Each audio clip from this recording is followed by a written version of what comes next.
Welcome to the 1905 podcast. Joe and I have been going to Stamford Bridge for over 30 years. For the past 3 years, we've been exchanging voice notes on everything from the highs in Porto to the lows of Potter. Each week, this podcast will take you inside our unfiltered thoughts on all things Chelsea, sharing our view from Gate 13 of the Matthew Harding stand. Let's hit the notes.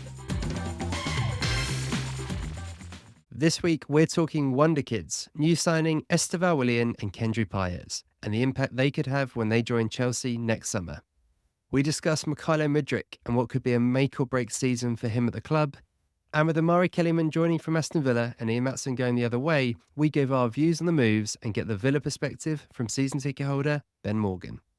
To kick off, let's start with a voice note from Joe on that PSR Powered Deal with Villa.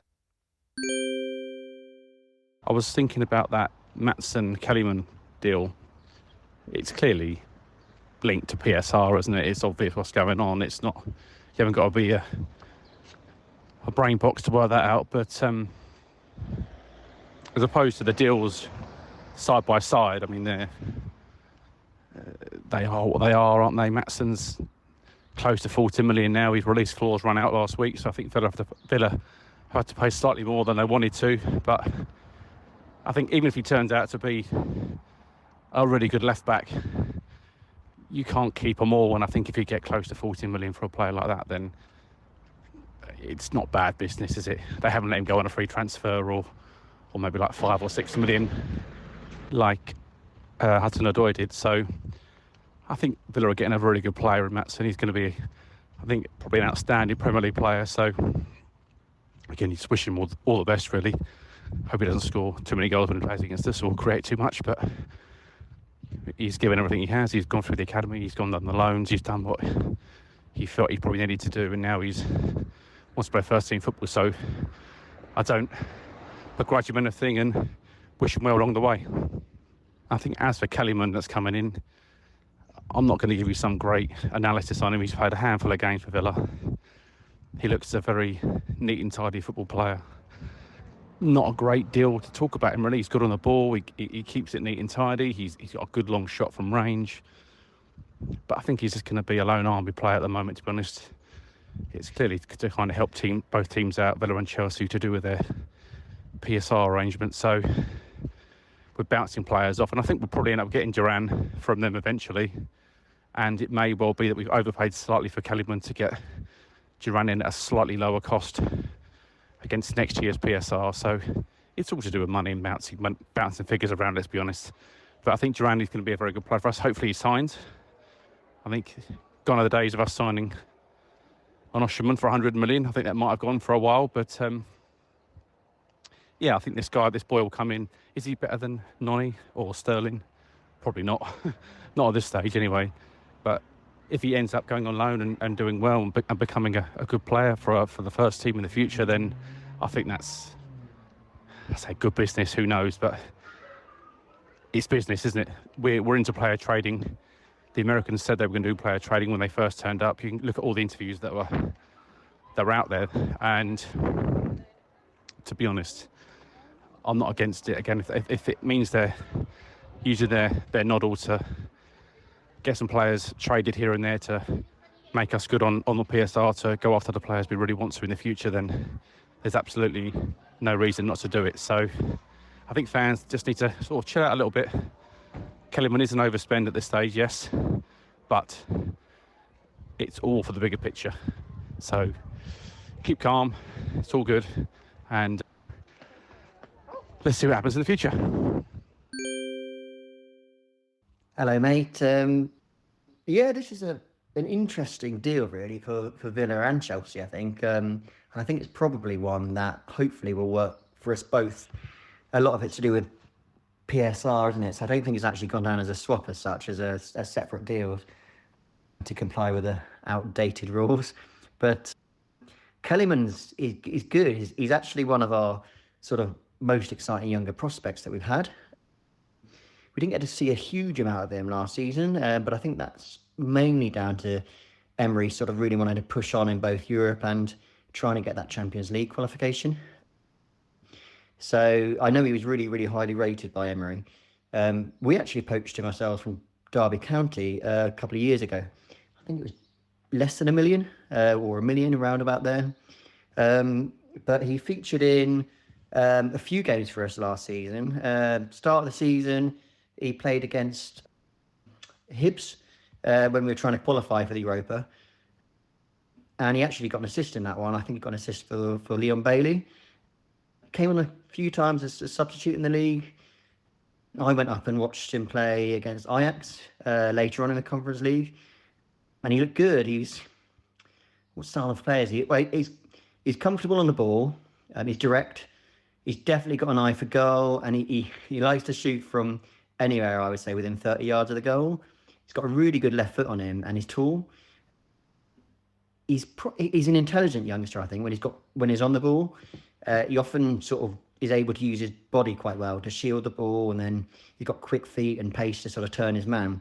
So I'd say his decision-making on the ball is really good, but he definitely sometimes likes to have a shot from distance when maybe he could just play the pass. But that's him being young, and something which I think he'll learn as he sort of gets older. Off the ball, I think the times I've seen him, he has given the ball away a few times. He gives away needless fouls as well. But again, it's things which he'll improve with age. It'd be interesting to see how he sort of develops at Chelsea, because he reminds me of a raw version of Leon Bailey in some ways. I don't know what his best position is. I think it's probably a number 10, but I see him potentially as a winger as well. Sadly for us, we're having to sell lots of our academy players to comply with these PSR rules. But it's a model which is working for us at the moment. I think we've got 180 million over the last 4 years from academy players, which is clearly a model that I think the club have looked at in a short term to help us progress. But Kellyman's definitely one of the ones recently who's got one of the best chances, I think, to go on and make it at the top level. We thought similarly about Carney Chukwuemeka, but doesn't look like he's massively kicked on at Chelsea just yet, but I think he will. Both players, I think, have got loads of potential under the right manager if they get game time. Ian Maatsen, he looks a really exciting player. I've not seen a lot of him, but he sounds like he's a top young fullback. It's a lot of money for a young left back, but we all trust Emery so much. All the Villa fans have got that same feeling that whoever he signs, he'll coach and develop them on to the next level. And with Maatsen, it sounds like we're getting a really exciting player. I remember him a little bit at Burnley, because I think he had a brilliant season there when they got promoted. And then obviously had a really good season last year at Dortmund. But we've already got Digne, we've got Moreno at left back. We've also just about to sign Ealing Jr. from Juventus. So potentially we've got 4 players who can play left back. It's probably going to be a case of out with the old and in with the new. So I think they'll probably look to move on Digne and Moreno. But Maatsen will obviously be the first choice left back, I think. Got a few Chelsea fans, and they all speak really, really highly of him. It just feels like he might add a little bit more dynamism to our team, sort of as a fullback. I'm told he's got really good delivery. One issue I worry about with Villa is we can see a lot from set pieces and crosses. And he's not very tall, is he, Maatsen? But hopefully with the additions we get in the rest of the squad, that can compensate for his lack of aerial ability. But I might be wrong on that. Maybe he rises like a salmon, which would be nice. But one Chelsea friend of mine said he thinks he could.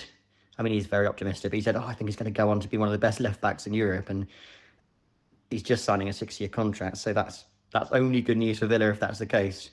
But yeah, it's going to be an interesting season. I'll be keeping a keen eye on Kellyman and Chukwuemeka, to be fair, with their progress at Chelsea. It's always nice to see academy players going on to do well, just as long as they both have stinkers when they play Villa. I'm all right with that. But yeah, good luck for the season. Yeah, from my side, I don't have a huge amount to add on what you and Ben both have said about Kellyman and Maatsen, really. I think Maatsen's a great player. I think he'll do really well for Villa. He probably, on what we understand about Maresca, I think he'll suit Villa much better than he would the current Chelsea setup. So the way Maresca plays, the fullbacks just aren't bombing forward the way that Maatsen really needs to play into his strength. So I think it's probably a good move for him and maybe a good move all round. I think he's a great player, so it'll be interesting to see how he does. And with Kellyman, his profile looks quite similar when I watch the highlights to Elise to me, in terms of the way he moves, He's a big lad. He kind of cuts into that left foot quite constantly, doesn't he? So I think you've just got to have faith really in the recruitment on ones like this, where, let's be honest, how many people were sceptical when we got Cole Palmer last year? I remember The Athletic did a review with agents, and he was the name by every agent, was like they couldn't understand this deal. It was overpriced, crazy deal from Chelsea, and he's now, let's be honest, Chelsea's best player, and looking at the Euros, maybe England's best player as well. So I think, but let's give a bit of faith to what Kellyman could be. And the final point is on the rules, which Ben mentioned there with PSR. And, you know, I don't think you can blame Chelsea. I don't think you can blame Villa. I think you blame the rules. They're flawed. They're seriously flawed at the moment. And it's going to lead to a lot more academy players leaving all of the clubs, sadly. And I don't think any fan really wants to see that happen. It's probably going to lead to Gallagher and Chalobah leaving Chelsea this summer, along with Brozier. Villa are going to lose players, but every club's going to do it because the rules are set up at the moment to incentivise it. That's something they're going to have to look at in the years to come, because it's just a crazy model. But whilst it's there, it's going to happen, isn't it? So I don't think that anyone can blame, you know, Chelsea, Villa for playing the system. It's the system's there, and they're going to exploit it. But yeah, interested to see how Kellyman does, and obviously it'll be one that we're looking forward to watching in pre-season. So sending you this literally minutes after Chelsea have just announced that Esteval Willian's joining the club next summer. Really exciting signing on paper. Pretty much everything you read kind of rates him in the absolute top Brazilian Wonderkids. You know, some will say the number one, even ahead of Endrick, who's obviously going to Real Madrid. So really exciting, signing a lot of money. I think it's guaranteed like 40 million euros, pretty much minimum, but could rise to even 60 plus, I think. So they're not mucking around, are they, in terms of the belief in him as such a young player. But yeah, really exciting. I've seen a few, I mean, I'm sure a lot of us have seen quite a few clips of him online of what he's been doing. And yeah, he's got a bit of everything, hasn't he? He's so direct, running with the ball.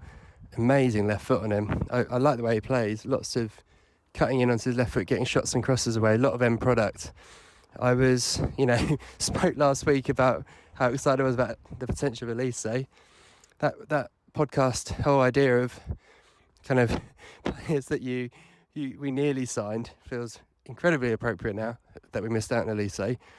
And although I was really pro Elise, I really like him as a player, the one thing that you kind of was nagging at you was this idea that if you're about to put 60 million on Elise, who comes in as an immediate starter, then what does it mean for the pathway for Esteval Willian, for Kendry Paez, who again, he looks really special, doesn't he? When you see him playing arguably a little bit further ahead of Esteval Willian in terms of playing obviously already at international level alongside Caicedo, and it looks very accomplished at that level already. Both are left-footed players, obviously playing in that front area, very much like Cole Palmer. So as much as I would have loved Elise, can't go back on that now. You did sort of think, well, it feels a bit like we're potentially clogging up that area, and maybe they look to redirect those funds somewhere else now. So it'll be interesting to see what happens with the Elise move not happening. But yeah, really excited about Esteval. I think you got a bit, haven't you? And from everything that you hear from Fabrizio is that he's coming in to be in the squad. So no plans for him to go out on loan or to be part of the youth squad. Youth setup was straight in. And yeah, another Willian. I wonder if the song will be rehashed. Probably one of my favourite, right up there with my favourite Chelsea chants of the last 10 years, I'd say, the Willian song, alongside maybe Fabregas in terms of a player chant. So I wonder if that will be rehashed and given a little bit of an update.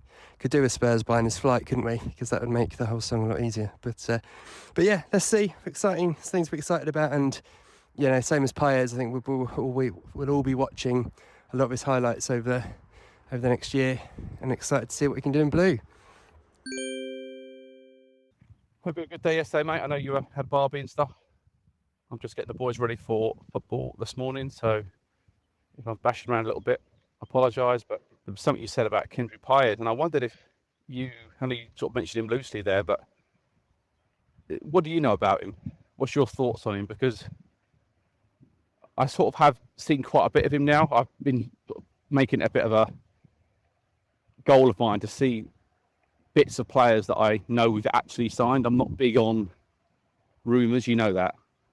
I'm not really keen on looking at people that we might get clickbaited by and things like that. So I get the Mykhailo one completely, because I think had it not been for Vincent Kompany at Bayern Munich, we probably would have had him by now. I think Kompany liked him, and they've probably spoken after games and things when he played for Burnley and stuff when he was there last year and that. So I presume there was always maybe a friendship was already kind of made between the two of them. But yeah, him going to Bayern has made that I suppose a nice and easy decision for Chelsea. They can move on and look to pick up other players, which they've already done. But just going back to Pires, you spoke about Willian there briefly, but what's your thoughts on him? Because I know that he is an absolute diamond. I mean, how we've managed to get him for 17 million, and I don't know if anyone really knows we've signed him, because it was 18 months ago we made the deal, and in that time he's made his debut for Ecuador's men's first team and he scored. And I would just urge anybody that hasn't had the chance to see this boy play, he'll be playing in the Copa America this summer, and please, I'm not sure what channel it's going to be shown on, but if you can get a stream or if you can get it on YouTube afterwards or somewhere, please go and watch back the highlights of this Ecuadorian team, because he is unbelievable. I don't know what people are going to make of him when he turns up in 2025. He's going to come with Willian. Obviously, he's got Caicedo there, his compatriot, so at the club already. I don't want to get ahead of myself too much, because he's not playing obviously in a Premier League or a Bundesliga perhaps, but he's still playing in a men's league in South America with full stadiums against probably, I don't want to say the players he's playing against if they're good players or bad players, but it's going to be a good standard league. And he's tearing it to pieces. He's making everybody look silly. And if you think, well, what's he good at? Is he good at scoring? Is he good at this or that? Wow, I mean, he runs past players like they're not there. He takes people on with step overs and skills that, you know, the likes of Messi and Ronaldo have been doing for years. He holds the ball up well. He's got raw pace.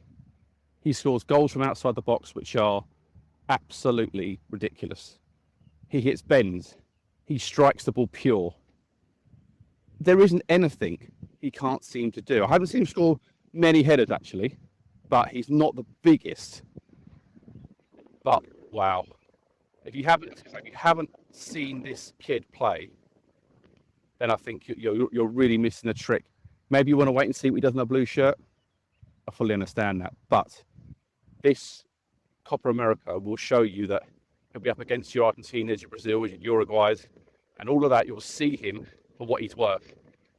And when this kid this kid joins next summer, I think you're all going to be absolutely blown away. He is a marvel. And this could be the start of something. I'm not loving the fact that we're going down the South American route completely. I'd like us to kind of keep that common route, because I feel that is the lifeblood of the team. But if you can bring in a couple of world-class players from abroad, even if they're young, I'm okay with that. But I would like to see a core of players still drip through the net and not just be sold on for profit. It might well be the case that happens. We're seeing that with Aston Villa at the moment. They're selling off some of their youth assets. And I think you're going to see the same for a few of the other teams as well. So it's not an ideal situation, but the PSR rules are allowing for this to happen, where you're getting pure profit on the books for your homegrown players. So unless that changes slightly, this might go on for a little while. But yeah, what's your take on Pires? Because I've seen him and I think he's unreal. Yeah, I'm with you on Paez. I think he looks absolutely fantastic. And you only really have to look at the way that Ecuador play with him at the Copa. I've watched all the highlights of the games, and they give him the ball constantly. You know, the experienced players are looking for him every time. And I always think that tells you a hell of a lot. Obviously, he took the penalty the other day. Like, to take the penalty at 1-0 in such an important game, you know, what does that say? He's 17 years old. It's pretty special, and absolutely loved the fact that both him and Willian did the Cole Palmer celebration after their goals.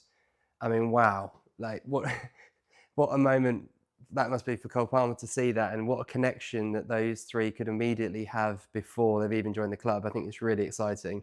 Paez, just for me, what's nice is he looks a little bit different to Willian. They're both left footers, but he's a bit more, he's a bit different in his style. Willian's very much about taking people on one-on-one. Paez is a little bit more technical. Reminds me, actually, I think a little bit of Wamata, who he was just ridiculous in a Chelsea shirt, wasn't he? For that couple of seasons when he first came in, he was just absolutely unreal for us. And actually, that takes me to my big question about how they fit them in the team is we've had some incredible attacks, obviously, over the years. But I would say that in recent years, the Oscar, Mata, Hazard 3 has probably been just about my favourite. That when you'd see that team sheet named, you were just excited. You knew that each of them was going to bring something different. And I used to love seeing the three of them play. It would often be, actually, Hazard played a lot on the right, didn't he, in those days? But it would more often be Hazard on the left, Mata in the middle on the 10, and then Oscar on the right. And I'm just very excited by the idea of Palmer, Paez, and Willian as a three, and wondering how that could play out, and how he tries to fit those three in the team behind a striker. I think you could well end up, obviously, if it does happen, to see one of them playing on the left. And it's interesting that Willian's goal the other night was actually from the left for Palmeiras. So he got the ball on the left-hand side from the pass and scored. So that could be an option. Obviously, they're all left footers. Only of them could do it. Whether it be a waste of Cole Palmer would be a question, but he did play on the left a lot for Man City when he was coming through. I don't know if you remember, there was a game where he absolutely rinsed Azpilicueta at the Etihad time and time again when he was playing on the left. So any of them could do it. And I think similar to that Oscar, Mata, Hazard trio, it could end up being quite dynamic. So they have starting positions, but they kind of move around quite a bit. So I think that's just a lot to be excited about. And Chelsea is genuinely, again, we talked about it last time in terms of the board getting criticism from some places, or a lot of places, let's be honest, but they are building the home of the Wonderkid, aren't they? How many Wonderkids are being signed up? We'll talk about our lad from Barcelona probably next week when it's signed, but there was a South American journalist the other day I heard saying this, and he said he genuinely couldn't believe that Chelsea had got both Paez and Willian, because he said they are the two absolute hottest prospects coming out of South America. And for Chelsea to have got both of them is pretty kind of unheralded, really. And I think that other kids of that age group are seeing it, are being sold on the project, and are excited. And finally, a really interesting point that I saw the other day was that Palmeiras have qualified for the Club World Cup. And as I understand it, Willian joins us just after that.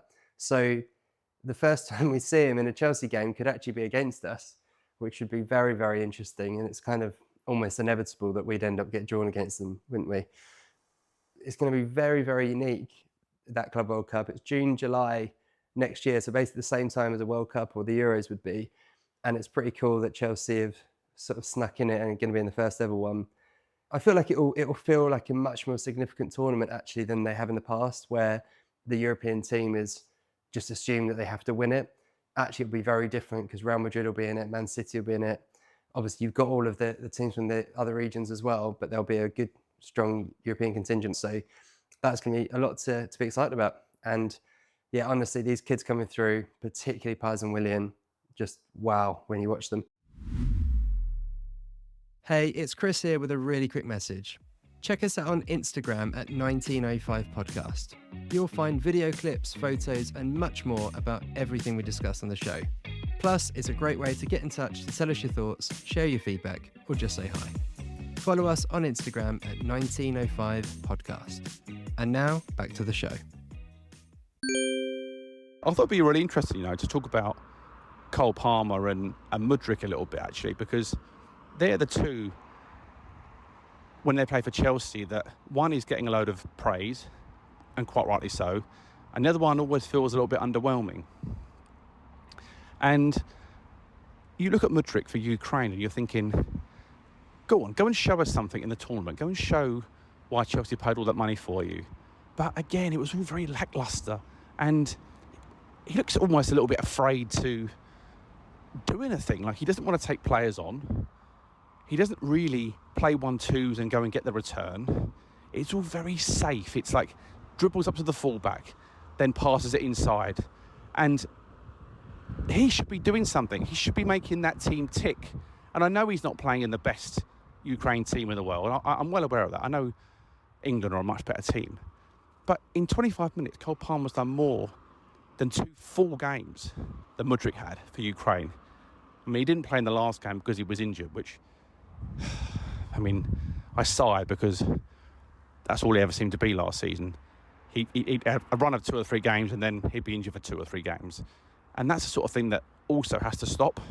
If he's serious about nailing down a position at Chelsea, there has to start being some consistency and availability, because you can't keep breaking down after 2 matches with little knocks and twinges. You've got to play through it, or build your body up to the point at which that you don't break down anymore. I mean, Palmer had 1 injury last season, and that was basically because he was ill. Other than that, he played through, and you can see that kind of mentality is different. I said for Palmer that he would never just look to miss a game. He wants to play every minute, a bit like Lampard did. Don't take me out, because they kind of need that. Their form is everything to them, and their stats. They want to be the big player for Chelsea, or if it's another club like Man City or something, those players like Foden, they want to be the man that scores the winning goal. And I think Mudryk hasn't quite got that yet, or found that yet. You see with Palmer, with the England team, he came on and immediately the players are giving him the ball because he has such quality. He can find a pass to feet. He can lob a ball over the top with pure deft weight. Like Harry Kane, there was a couple of times he put the ball through for him, and you're thinking, no one's done that in 70 minutes yet, or even the 2 games prior. Also, when he goes wide, because he drifted wide quite a few times on that right-hand side, was that he was the ability to nutmeg his fullback, or go round his fullback, or play a 1-2 and go round his fullback. Everything was different. He varies it up. Nothing's ever the same. Whereas Mudryk, you feel as though he dribbles up to his fullback, he knows exactly what he's going to do, so he just shows him one way, and then he passes back inside, and the fullback's done his job, and that's the end of the play for Ukraine or for Chelsea. And I don't want to be too down on Mudryk, because I think there is a player in there. I think I said it to you last season a couple of times. Where we sit in Matthew Harding's stand, there's the view we have is a bit like a Subbuteo table, like an aerial view of the pitch, which is absolutely fantastic. And there were times when he made 2 or 3 really good runs, and you're going, okay, maybe you're starting to get this now. And Chelsea played in the ball sometimes, and sometimes they didn't. But you could see him doing it. And then there'd be other weeks where you go, what's he doing? Where is he going with it? Like, he didn't have a plan. He didn't know what he wanted to do, where he wanted to go. And Chelsea momentum on that left-hand side would break down. And Pochettino said this once or twice in his interviews, pre and post-match, where he'd say that Mudryk still hasn't got the ability to understand tactics, essentially. He was being a bit more subtle about it, but that's what he was saying.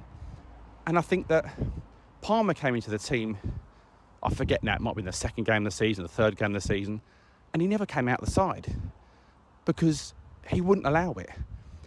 And with the emergence of players like Noni, and they've still got Sterling at the club, and there's Chuk, and there's Jackson and Nkunku, all these forward-thinking players, and that's without the new ones that are coming next season in Willian and Paez, and there could be more who knows what's around the corner with Chelsea. I do feel as though Mudryk's on that knife edge at the moment where a bad pre-season, or even if he has a good pre-season and his first 2 or 3 games of the Premier League season don't get going, that he's going to find himself in a bit of a problem.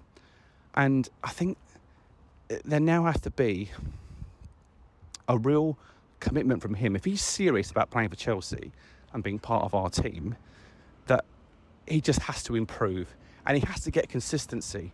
I think if he gets a consistency first, some of the other stuff will follow. But at the moment, it's all hit and miss. And I do fear that he'll be the one that eventually loses out. And I really hope that that's not the case, because I do feel as though if we sold him, he'll go and be great somewhere else. I don't know why I think that, because it's happened before, I suppose. But I really want him to do well. But part of me at the moment is really struggling to find anything good to say about him. So I think, fingers crossed, Maresca has a plan for him. I think that plan needs to be keep it really simple. Do what he's good at. Find a way of getting him involved. And if he's not doing it, I think he does need to be told.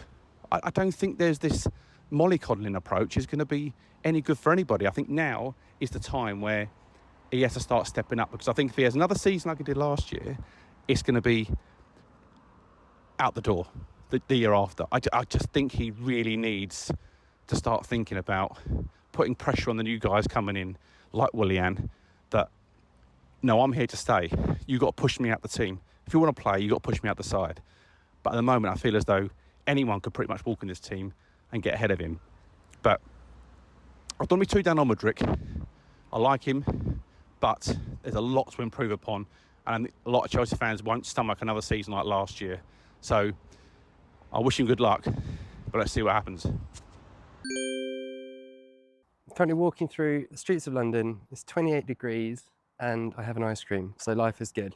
Yeah, I think you're spot on there, to be honest, with both Palmer and Mudryk. I mean, with Palmer, for me, he's the best player Chelsea have had since Eden Hazard.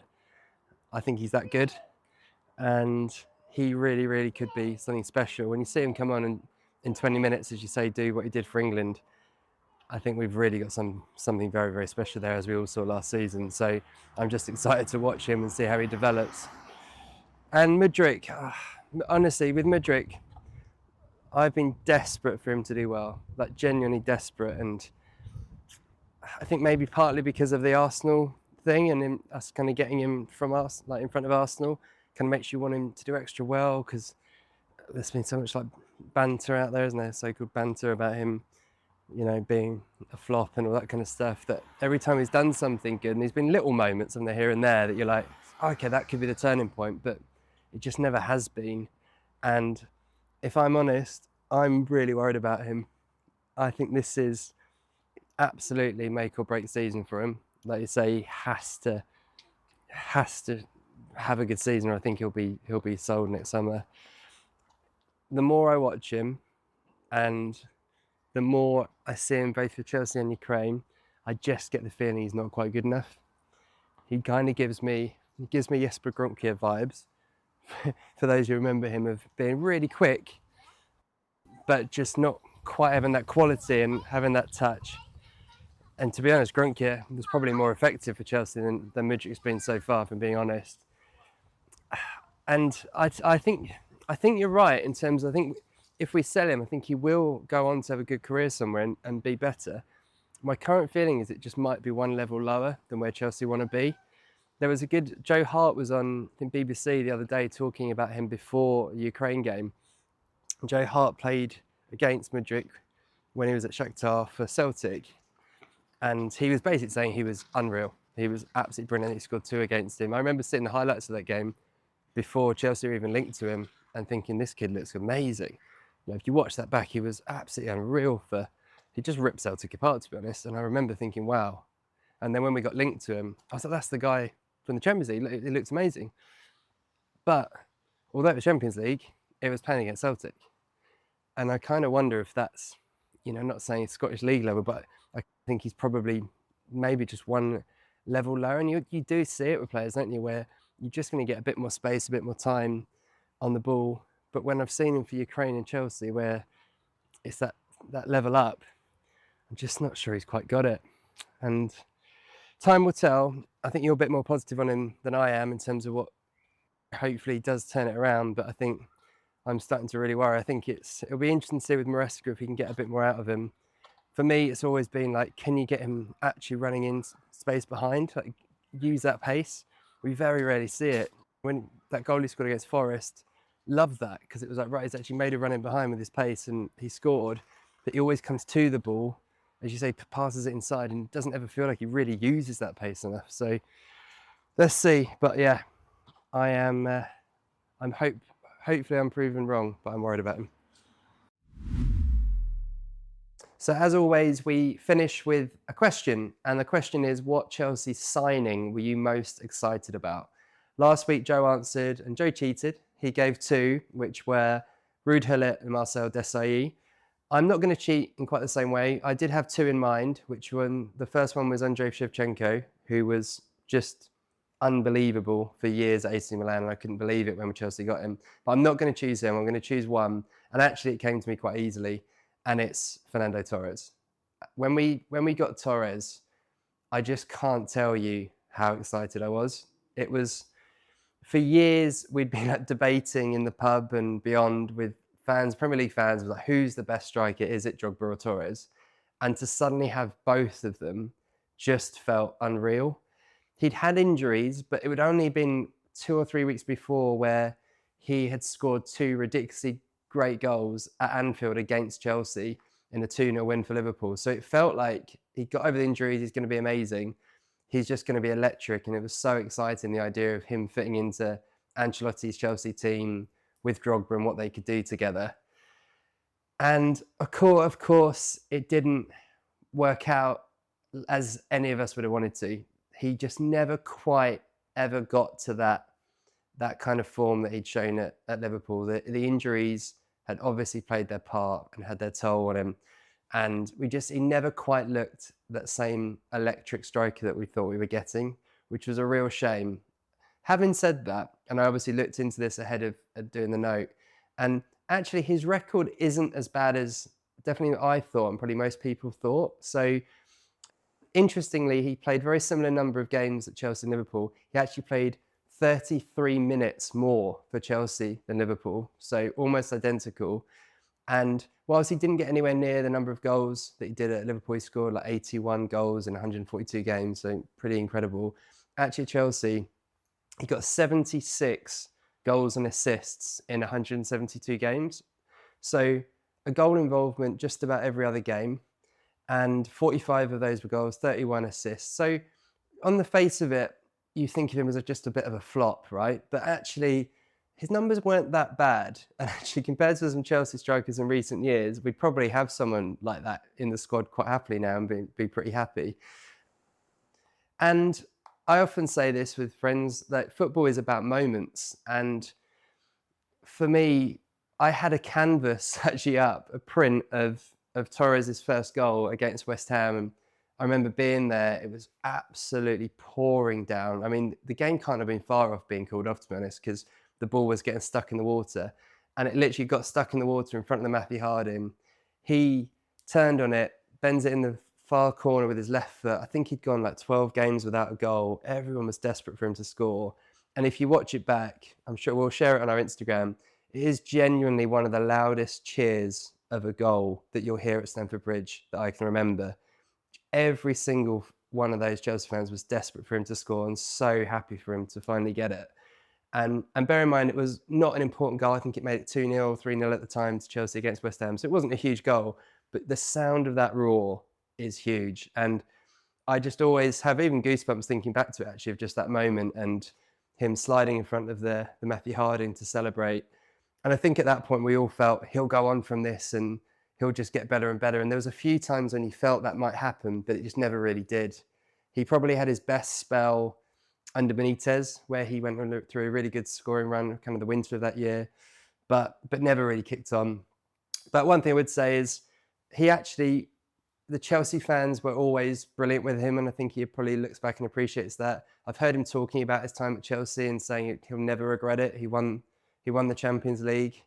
You know, what more could you want? And of course, he did win the corner in Munich for Drogba's goal, as well as, of course, scoring the goal in Barcelona in the semi-final, which is probably his iconic Chelsea moment, let's be honest, with that famous Gary Neville celebration. So he's the most excited I've ever been about signing. It didn't work out like we would have wanted, but actually, when I look back on it, he was all right. He did okay, and yeah, I've definitely looked back on that as being a real moment. But maybe also an example with both of those, Shevchenko and Torres, that actually when you go for the really big money signings, they often don't kind of necessarily turn out quite as you hope, but they are exciting at the time. So yeah, my choice is Torres.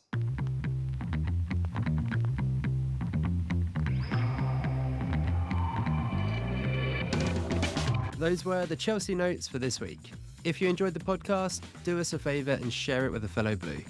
And we'd love to hear your thoughts, so leave us a review wherever you're listening. Wherever you may be, stay carefree, and remember, every little thing's gonna be all right.